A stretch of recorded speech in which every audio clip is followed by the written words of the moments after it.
Hello, friends. How are you today? So, we continue our journey in relationship intelligence with this last installment of this video. Sharing my screen right now. And there we go. Mm-mm-mm. Specifically related to listening etiquette.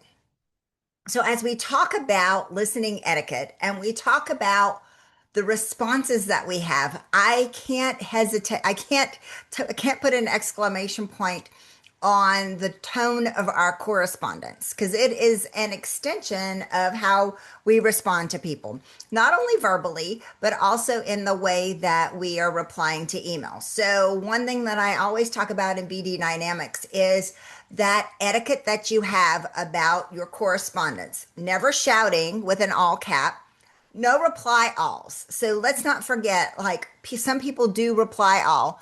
Let's not reply all. I used to call it me too, where somebody says something and somebody goes, yes, me too, me too, me too. No, don't do that, please. And then the last piece of it is not using email as a crutch. I have a rule for going backwards and forwards, round the mountain more than two times, I pick up the phone. That's what I would encourage anyone to do. Pick up the phone because there's some miscommunication that's happening. And sometimes the only thing that you can do is say, I think that we are misinterpreting or we're missing the mark here regarding our messaging. Because if ever there was an opportunity wrought with an activity wrought with opportunity for something to go wrong, it's via, email or text or whatever it is. Also, knowing that you want to communicate in the way that people receive information. Some people love text messages. For me, I get exhausted if I get too many text messages and those really long text messages.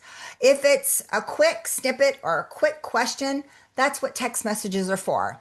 If it's a really long message, pick up the phone. That's all I can say.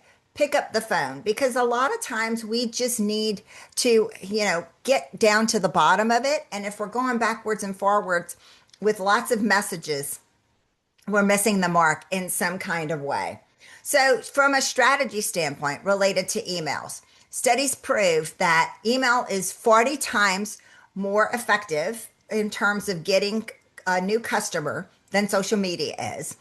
35% of email recipients will open your email purely by the subject line. So, if you are just continuing to use that same email subject line, and you're not changing it because of the subject matter has changed as you're going through the thread, you're missing an opportunity. It might get lost in the fray.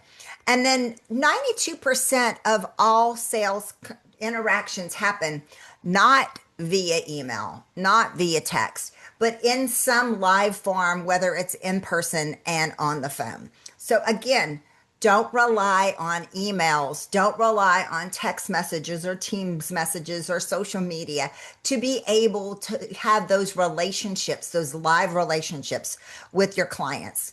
So, some additional communication practices that we always need to know about from a listening etiquette standpoint is having some form of a standard response time. For me, I like to make sure that I'm at least confirming with the person on the receiving end of my messages. I like to confirm within 24 hours, I got your message. It didn't go into some vortex of the unknown.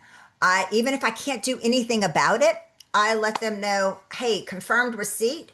I will be getting back to you in the next couple days. Just so then that way they know it's again an etiquette piece of it. Confirmation of your messages when there's no movement overall is just a nice way to continue that proactive communication. Being concise with your messages. Do they want the 5 bullets or do they want the 5 pages? I did a survey just recently on LinkedIn. Overwhelmingly, the people that I interact with want the 5 bullets. And if they want to learn more, they will lean in and say, tell me more. Make sure that you are concise in your messaging.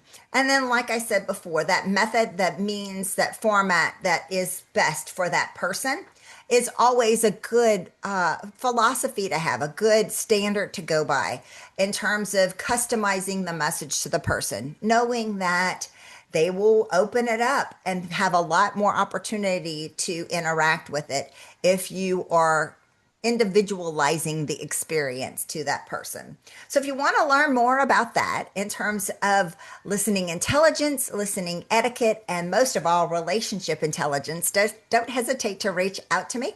I'll see you soon. Take good care.